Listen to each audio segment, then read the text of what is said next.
The thunder cracked over the tall buildings of Victoria Island, but inside Obi Holdings' boardroom, the silence was louder.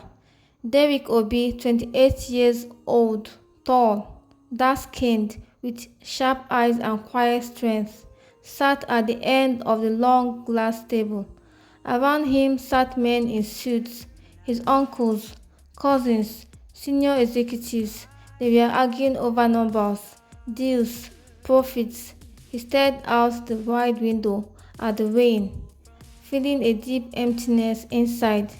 We must move forward with the South African major, Derek, Uncle Kelvin barked. You've been away from the real world too long. You're not seeing things clearly. Derek blinked, snapped out of his thoughts. He adjusted his collar. That deal will cost hundreds of workers their jobs. I'm not signing it. This is business, not charity, another shouted. Derek stood slowly. Maybe that's the problem. All of you see the company as a gold mine. I see it as a legacy. My father built this for the people, not just for profits. He left the room. That night, in the quiet of his mansion, Derek looked at the pictures of his late father and mother. He thought about everything. The fake friends, gold-digging lovers, corporate greed. Was this the life he really wanted? He picked up his phone, sent a message to his personal assistant. Cancel all meetings. Turn off my socials. I need time away. 2 weeks later, in a crowded neighborhood in Ebeda, a young man with a rough beard and old sneakers stood in front of a small restaurant called Mama Nene's Delight. His name tag read coolly. Nobody knew he was Derek Obi. The heat inside the kitchen was intense. The owner, Mama Nene, a strong, loud woman in her 50s, ran the place with iron hands. Hey, Kunle, you are slow again. Move those plates faster. We don't have time to babysit rich boys who think they can be waiters. The other workers laughed. One of the waitresses, Amaka, looked up from where she was arranging chairs. She was 23, with deep brown eyes and an old innocence in her face. Her uniform was faded, but her smile was always warm. She watched Kunle, how he struggled to balance plates, how he apologized quietly when he spilled pepper soup on a table. Most waiters laughed at him behind his back. Customers insulted him freely, but Amaka saw something different. He never raised his voice, never insulted back. He was always respectful, even when people treated him badly. One night, after closing, Kunle was mopping the floor. Amaka came and handed him a small sachet of water. You look tired, she said. You'll get used to it. It was hard for me at first, too. He smiled faintly. Thanks. You're the only one here who's nice to me. She shrugged. Life is already hard. Why make it harder for each other? Weeks passed. Amaka and Kule became closer. They ate together during breaks, walked to the bus stop together after work. She told him about her sick mother and her younger siblings, how she dropped out of school to take care of them. Life didn't give me much choice, she said one night, but I believe good things come to those who don't give up. Derek, still hiding as Kunle, felt something shift in his heart. He had met hundreds of girls, models, influencers, daughters of politicians, but none had this raw kindness, this purity. He began to fall for her, but he couldn't tell her the truth, not yet. One Saturday morning, disaster struck. Mama Nene stormed out of the office with a fierce face. 5,000 naira is missing from my register, she shouted, and only Kunle handled cash last night. Before he could speak, one of the workers, Chuka, who always hated Kunle, pushed him. Thief! We knew it. You look hungry every day. The staff surrounded him with curses and accusations, but Amaka stepped forward. He didn't take it, she said boldly. I trust him. I'll even pay the money myself. Gasps filled the air. Mama Nene stared at her. Are you saying I'm lying? No, ma, but he didn't do it. Check the CCTV. After hours of arguing, the footage was found. It showed Chuka secretly slipping cash into his pocket. Kunle was innocent. That night, Amaka and Kunle sat under the mango tree beside the restaurant. You didn't have to defend me, he said softly. I know what it feels like to be judged unfairly, she replied. He looked at her, heart racing. You are rare, Amaka. She blushed and looked away. The next day, everything changed. A customer entered the restaurant with a newspaper.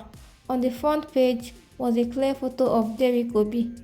Billionaire Derek Obi found after disappearing for 2 months, rumored to be in disguise. Everyone looked at Kunle. It was the same face, same eyes, same man. Shock gripped the restaurant. Mama Nene dropped a tray. Chuka's face turned white. The workers began to whisper, then fell on their knees. But Amaka stood still, her eyes wide in confusion. The restaurant, once full of noise and sizzling pots, had gone dead silent. All eyes were on Kunle, or rather, Derek Obi, the young man who had spent weeks mopping floors and serving amala, pretending to be a poor waiter. Is it true? Maninette stammered, her voice trembling. You are the same Derek Obi, the billionaire. Derek slowly removed the car he always wore. His deep brown eyes met hers. Yes, ma, I'm Derek Obi. Suddenly, the staff who mocked and insulted him for race dropped to their knees. Ah, Oga, we no know. Please forgive us. It was Chuka that said you were smelling, not me. We were just playing with you, sir. Even Chuka, who falsely accused him of theft, was shaking, but Derek wasn't listening to any of them. His eyes searched for one person, Amaka. She stood by the door, her face unreadable. Her eyes were red, not from tears, but from confusion, shock, maybe even betrayal. He walked up to her slowly. Amaka, I was going to tell you. I swear, Why? She whispered. Because I needed to know who I could trust. Everyone around me wanted my money, my name, but you treated me like a human being. You defended me when I had nothing. That meant everything to me. So it was a test, she said, stepping back. No, at first, yes. But then I started to feel something real. I feel for you, Amaka, the real you. Her lips quivered, but she said nothing. Please, he begged, don't walk away from me. I'm not angry because you're rich, she said finally. I'm hurt because you didn't trust me enough to be honest. And with that, she walked past him, out of the restaurant, her shoulders trembling.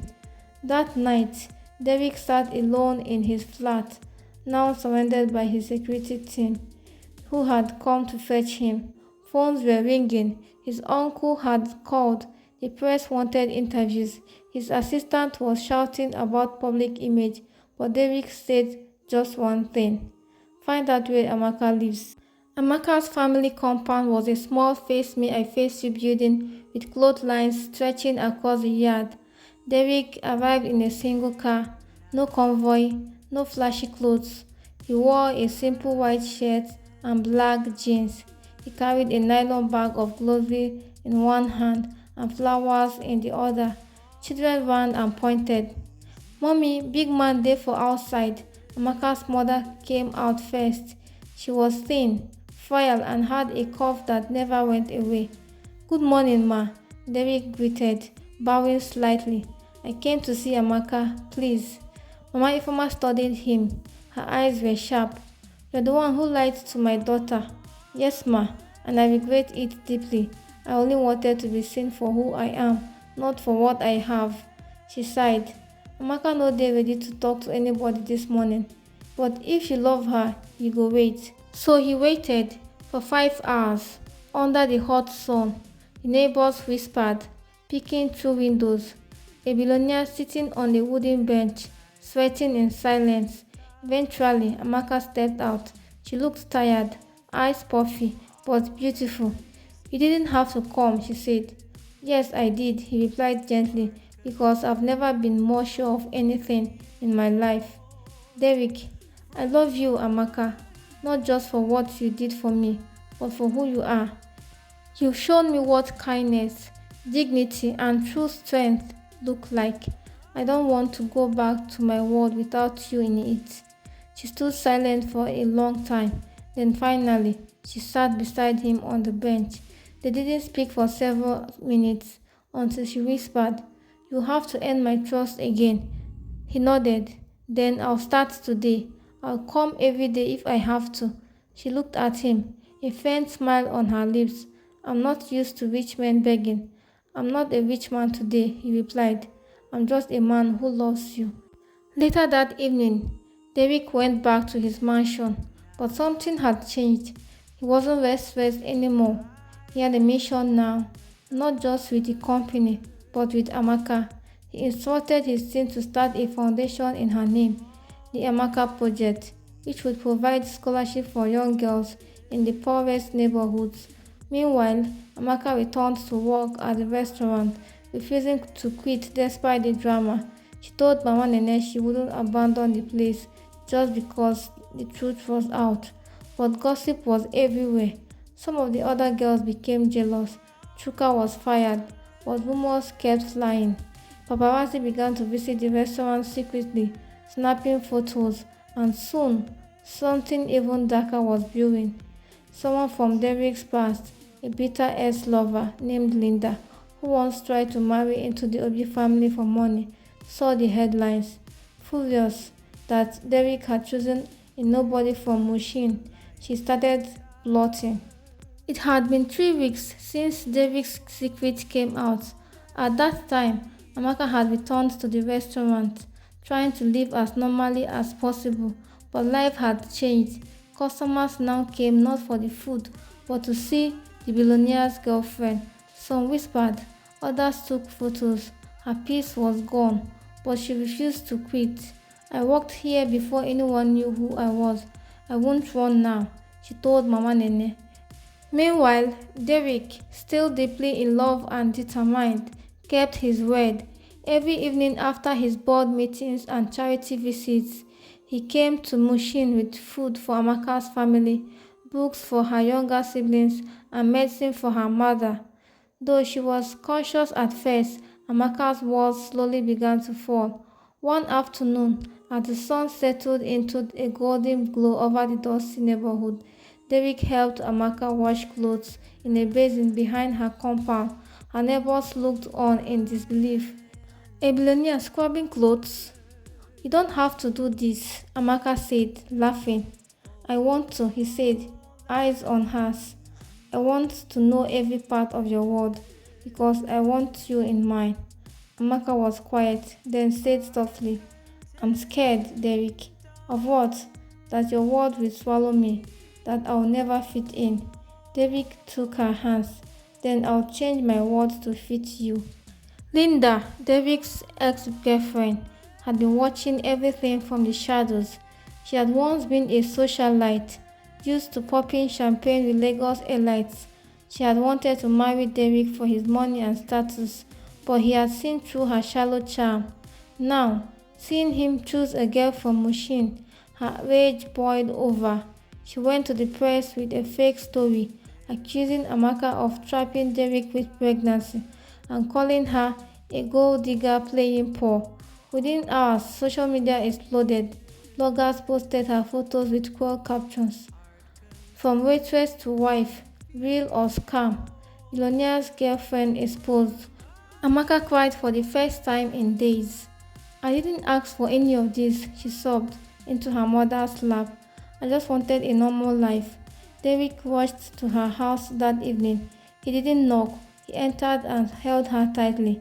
"We will sue them all. I'll clean your name. I'll protect you," he said. But Amaka pulled away. "Is this what my life will always be like? Fights, cameras, lies?" "No," he said, looking into her eyes. "This is only temporary, but our love doesn't have to be." "Derek, marry me." Amaka blinked. "What?"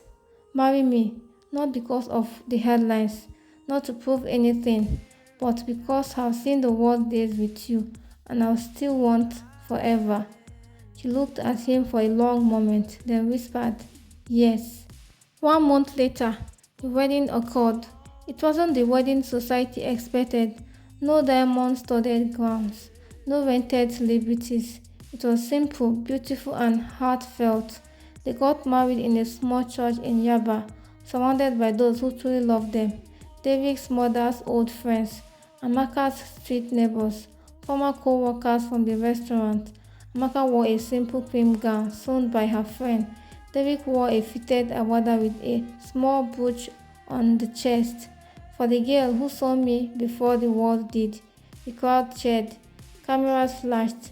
When they exchanged vows, David said, I pretended to be poor, but I was truly empty inside until I met you. You saw a man when others saw a waiter. You saw a hat when others searched for a wallet. I am rich because I have you now.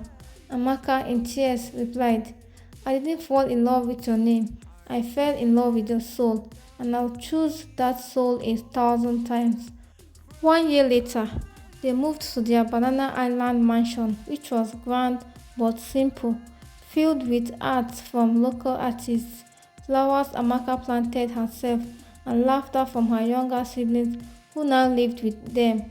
She became the director of the Amaka Foundation, giving scholarships to poor girls, building free clinics, and empowering women from the streets of Ajegunle to the villages of Anambra. Derrick, no longer just the CEO of Obi Holdings, was a man transformed, kinder, humble, grounded, and in quiet moments, when the lights dimmed and the world outside faded, he would still look at her and say, Thank you for seeing me. One evening, they visited the restaurant where it all began.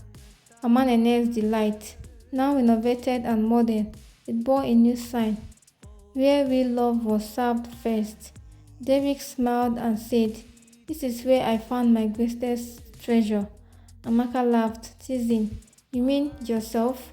No, he said, pulling her close. You.